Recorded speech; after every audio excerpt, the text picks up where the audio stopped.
All right, I'll be back. Okay, have fun.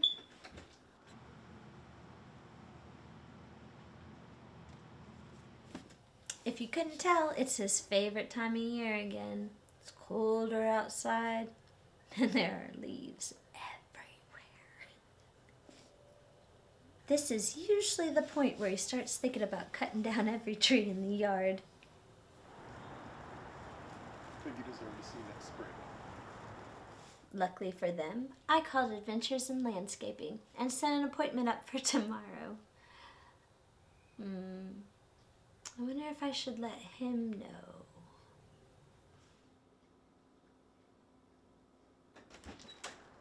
What do you mean someone's coming tomorrow?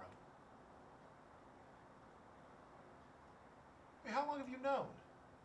Call Adventures in Landscaping today. Your trees will thank you. Who are you talking to?